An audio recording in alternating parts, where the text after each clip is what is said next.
Well, good day, ladies and gentlemen. It's Lieutenant General U.S. Grant and my horse Jack.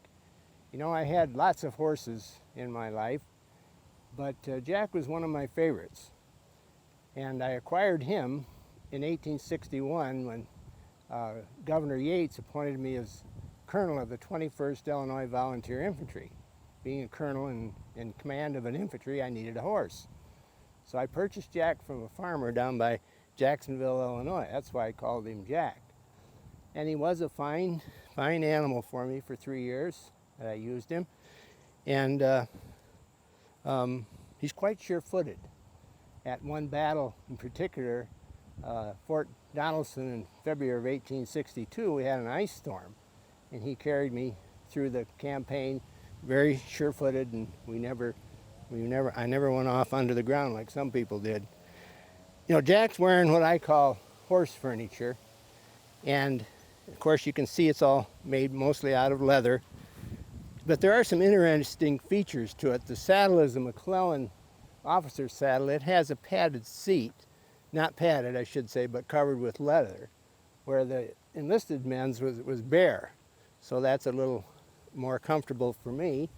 You can see his Shabrak, as it's called, the saddle pad with the 3 stars on it. He has the same rank as I do, Lieutenant General. And this is a breast collar. Now notice the heart here. That is over where the horse's heart is.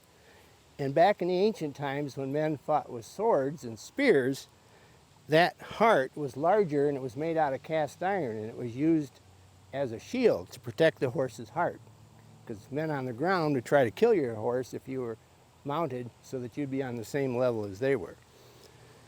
And in back, you'll see way back here the crupper that goes over under and over his tail, and that's just basically to keep the saddle in place. It's a very light saddle, so anything to keep it in place is helpful. Now Jack I used until 1863.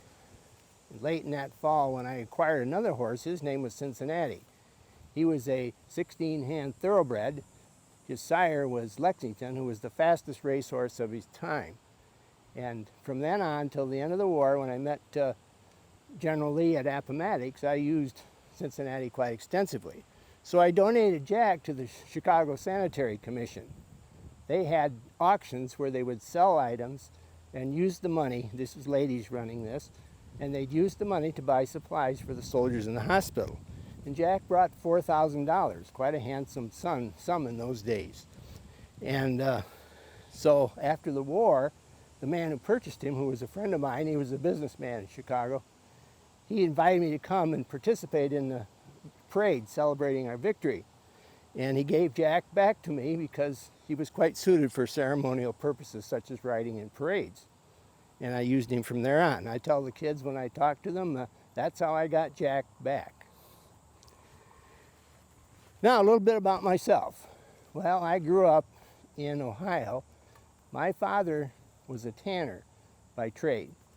Now tanners, of course, make leather, and the process is quite, well, should I say, terrible. A terrible occupation as far as I can tell.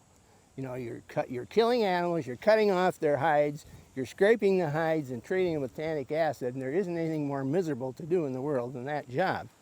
So I told my father early on that I'd never be a tanner.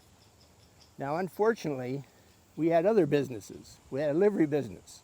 We would transport people from town to town using a horse and buggy. And if we needed a wagon, we had a team of horses that would pull a wagon to haul things. I much preferred doing that than working in that stinking tannery. Well, when I was about 8 years old, I decided I wanted to go into business for myself. And we had a neighbor down the road. His name was Mr. Ralston, and he had this colt that he wanted to sell. Well, I decided I wanted to buy that colt. Well, he wanted $25 for him. My father says, you know, he's not worth a nickel, over $20. He wouldn't buy him for me. But I begged and pleaded with Father to buy that colt, and finally one day he handed me the $25, but he wanted to teach me a lesson on business. So he said, Eula, you go over to see Mr. Ralston, and you offer him $20 for that colt.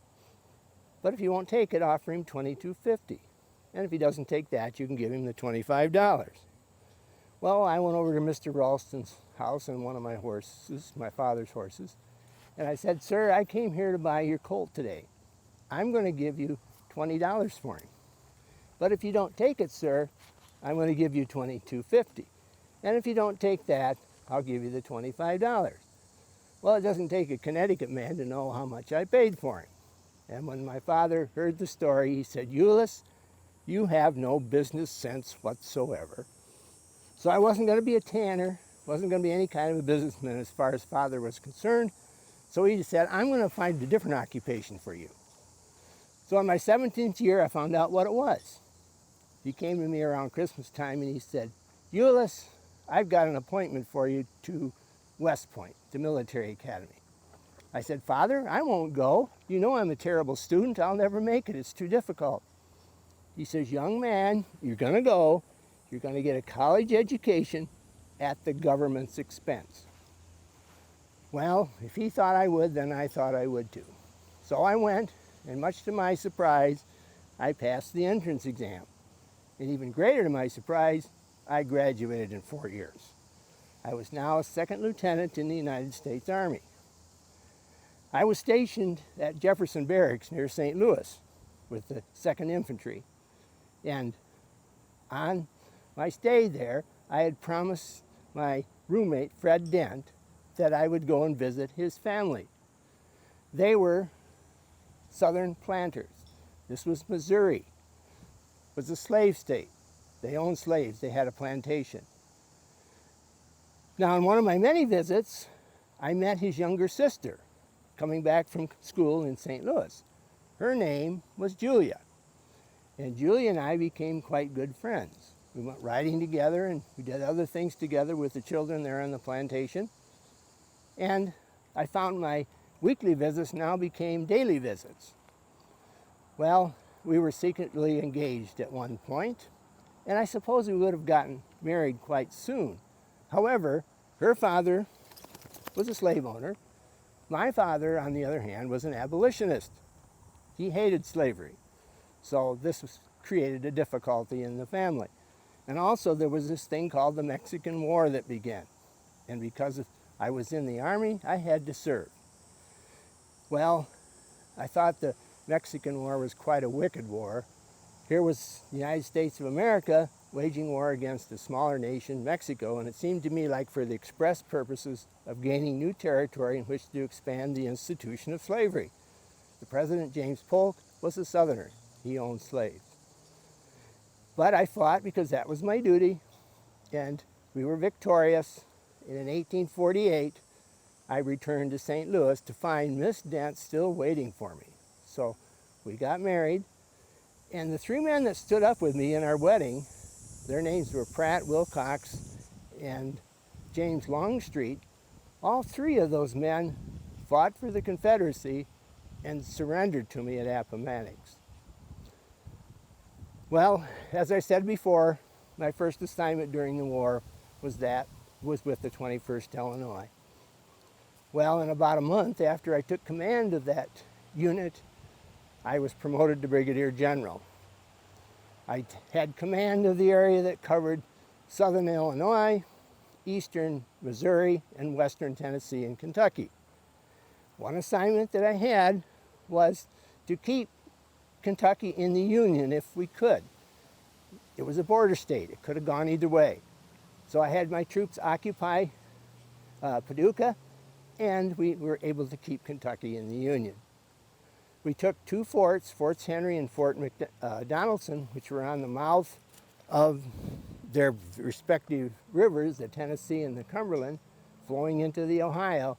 And by taking those forts, we had control of moving our troops down into Kentucky and Tennessee. We were able to get the western parts of those states back into the Union. I was promoted to Major General of Volunteers for my action there at Fort Donelson. Then I turned my attention to a place that became known as the Battle of Shiloh. That occurred at Pittsburgh Landing in southern Tennessee, just across the border from Mississippi. There was a 2-day battle there on the 6th and 7th of May of 1862. There was more casualties sustained during that 2-day battle, about 25,000, than all the wars that we had fought into up until that time. We knew at that point that this was not going to be a short war, some people thought. And we knew it was not going to end until the last Confederate Army surrendered. After Shiloh, I turned my attention to Vicksburg. Vicksburg was on the Mississippi River, on the east side of the river. It was on high bluffs. They had guns that could keep any ships from going up and down the river. So they completely controlled the traffic up and down the Mississippi.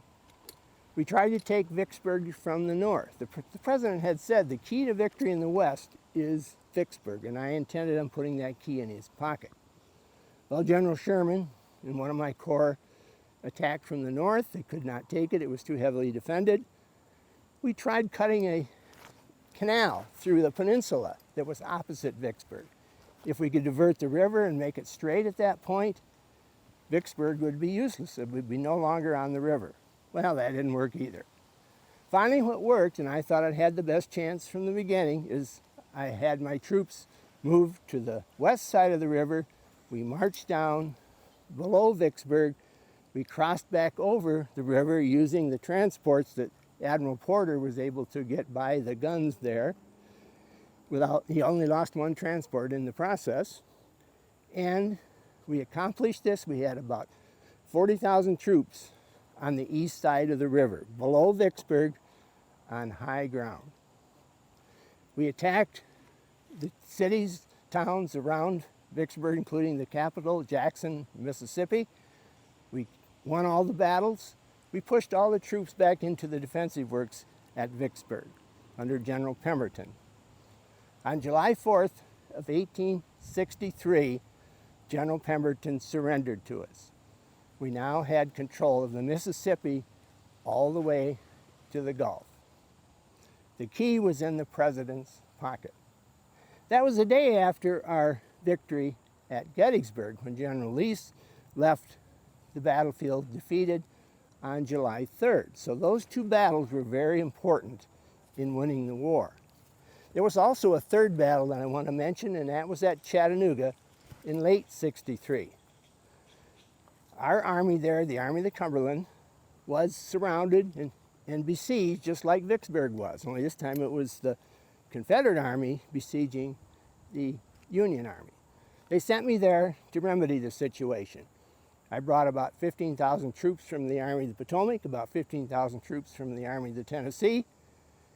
First thing we did was open a supply line so we could get the soldiers fed and clothed and had more ammunition so we could fight a battle. You know, sometimes amusing things, even in the horrible, horrible battle that occurs, and see all these men that are injured and killed, sometimes there's something amusing that happens.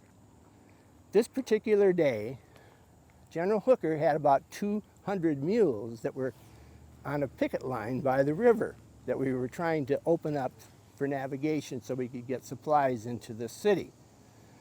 Now those 200 mules broke loose and they charged towards the Confederate Army.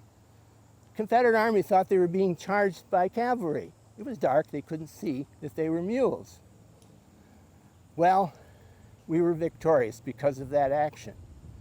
When one of my staff members gave me the story and told me what had happened, I said, you know, I want you to get me the names of all those mules.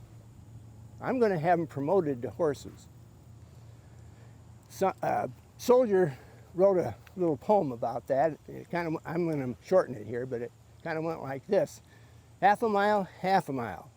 Half a mile onward, straight through those Georgia boys broke the 200. Honor the charge they made, honor that mule brigade, the long-eared 200. And I was quite amused by that. Now in the spring of 1864, President Lincoln called me to Washington City.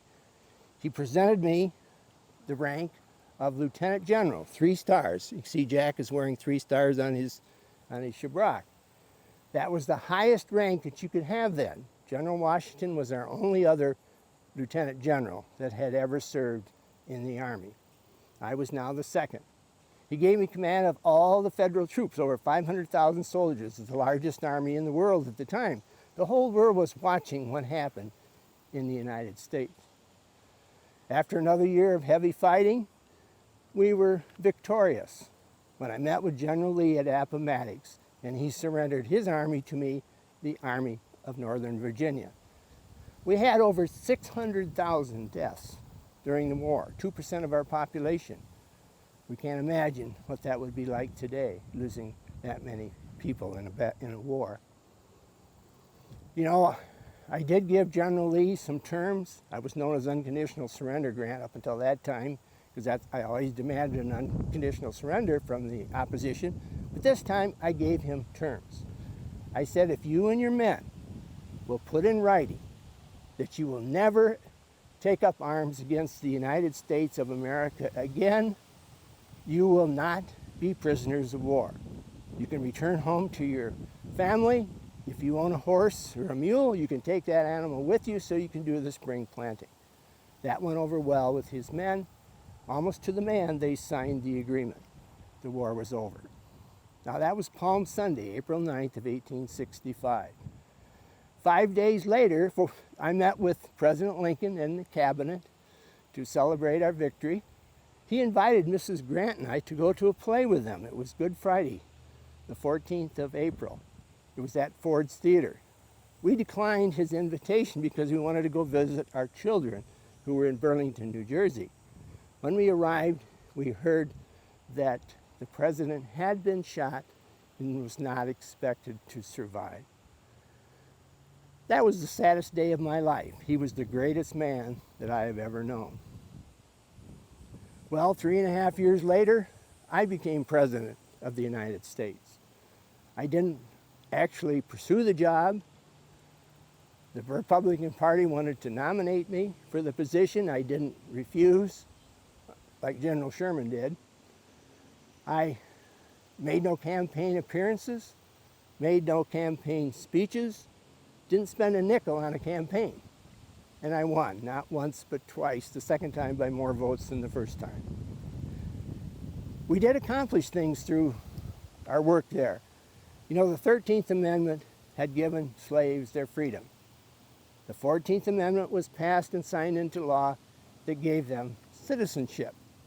The 15th Amendment, which I signed into law during my administration, gave them the right to vote, because they had been denied that right by some organizations such as the Ku Klux Klan and other organizations such as that. Right, Jack? We took care of them, didn't we? I sent federal troops into the South that destroyed the Klan, and we had one of the freest elections in history in 1872, when we had several former slaves that were elected to Congress, both as senators and as representatives. We did have one other situation that I dealt with. You know, during the war, the British had built